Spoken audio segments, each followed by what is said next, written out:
What is going on, everybody? Today I'm going to do a little bit of a kind of an oddball video. It's going to be talking about the pricing of our 2025 season for Grassroots style drifting. I call it Grassroots because I'm not a professional or anything by any means, but we are also not paying as cheap as possible as like you used to be able to like 5-10 years ago whenever you're getting into drifting. But yeah, so we'll go ahead and talk about a lot of that today.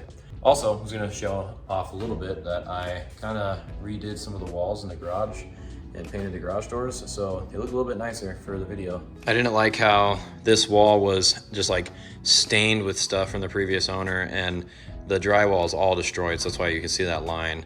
I still am gonna have to repaint the wall. I only was able to get like one layer of paint on it, so it looks a little bad, but we put our Nissan flag over here. We can actually see it rather than being back here hidden behind stuff.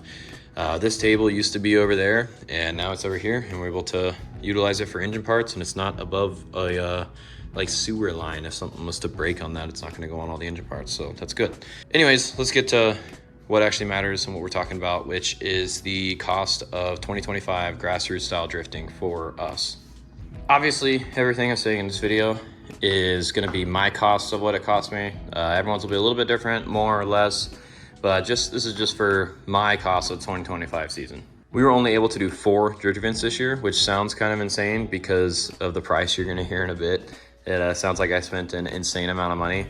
All of those drift events were at Ozark International Raceway, and it's gonna be a little bit more expensive because that is a state-of-the-art racetrack. That track is awesome. It is definitely has elevation changes and pushes you to be like a way better driver than a skid pad normally does. So Ozark cost us $350 each event, and we went to 4 different events. So we're talking $1,400 just to drive the event. Now, when it comes to, I won't talk about the truck and trailer maintenance. The truck maintenance, it's just normal. I mean, we change the oil whenever it needs to be changed. The trailer, I haven't done anything on it this season. I need to before the beginning of next season, but we will talk about tires. So I run Ironmans mainly because they're super cheap. I mean, they used to be cheaper, but they're now like 85 bucks a piece or something like that. But they have enough grip for me to be able to keep the car going relatively fast in drift, but also not grip up too much to where I can't keep the car going or staying in drift. My car is only like 270 to 300-ish horsepower, so it's not that fast. But Ironmans cost us 85 bucks a piece, and I think I went through about 2 every event. There was one event I broke the car and I went through 1 set, and then another event that I went through 3. When I say set, I'm talking about just the rears. The one event that I broke my suspension, I went through 1 set of tires, and then there's a later event that I went through 3 sets of tires, so that kind of evens out because the other 2 events I went through 2 sets each.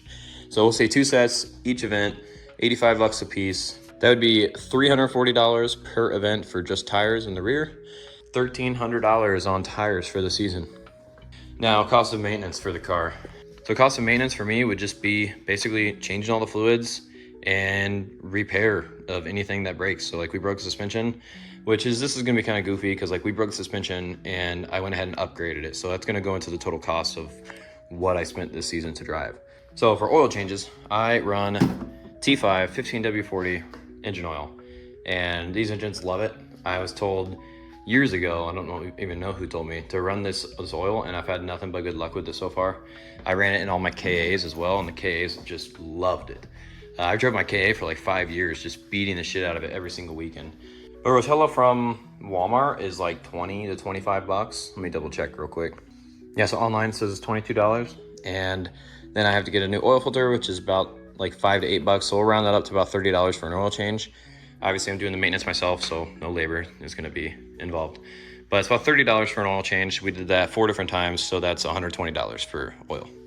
If you remember at the beginning of the season, I snapped a steering knuckle, not on this side actually, it was on the passenger side, but I snapped my steering knuckle, and that was basically due to me hitting the wall last year. So I hit the wall last year at the first event because I didn't have any brakes, and my steering kept locking up with my ignition. In that off season, I never checked the steering knuckle because I didn't think anything of it. The alignment was good, everything was running okay. And then I took it to the first event this year, and my steering knuckle just broke on me while I was just driving. So the wall had to have cracked it, made it weak point, and then it ended up just breaking on me this season. With that being said, we had to buy new suspension, which was the FTF kit.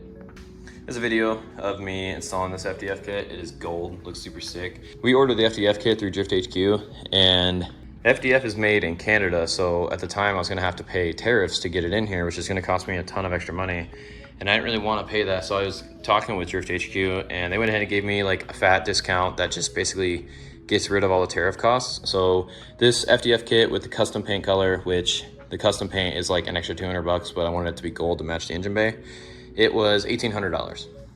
At the same time, we bought BC Racing coilovers because we were still on like, not Racelands, what were those? Man, I don't even know what coilovers those were, but they were junk.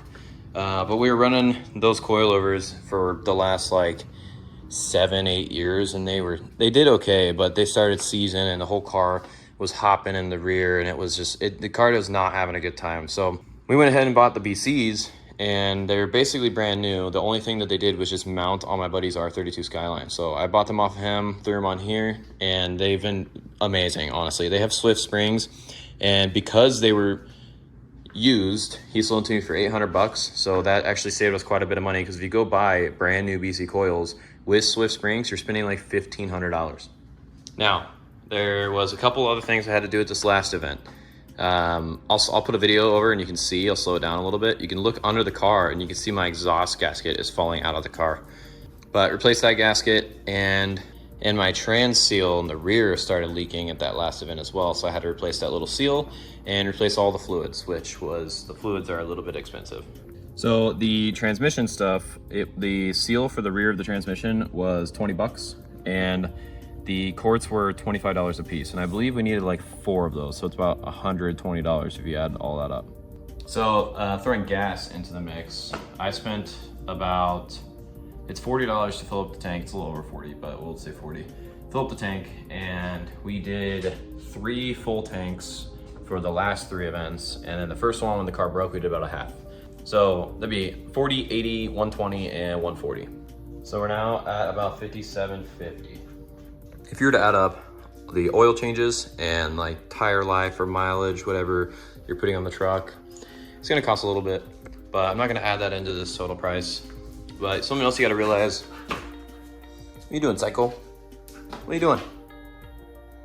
What the hell are you doing? If you were to add up the cost of like hotels and that sort of stuff, and like food and all the extra things that you have to do or like eat and do to survive, price is gonna go up a lot. Luckily for us, I work with Mike, and Mike's awesome. He also has a lake house down like 10-15 minutes from Ozarks, so from the track. So I'm able to just go, and I was able to go and stay with him one of the events, and then go back there the next day. And then one of the last events, when Mike wasn't at his lake house, we went ahead and just slept in the back of the truck, which worked out pretty well, honestly. I'm sure that there is plenty of stuff that I'm forgetting. I mean, if you add water wetter in, which I added water wetter and water to the radiator at the beginning of the season because the track requires it. You add that into the mix, that stuff's pretty expensive. And I also put some more power steering fluid in here and had to tighten up some lines that just came loose from over time. But that stuff probably would cost me another 50 bucks, but I'm probably not gonna really add that in here.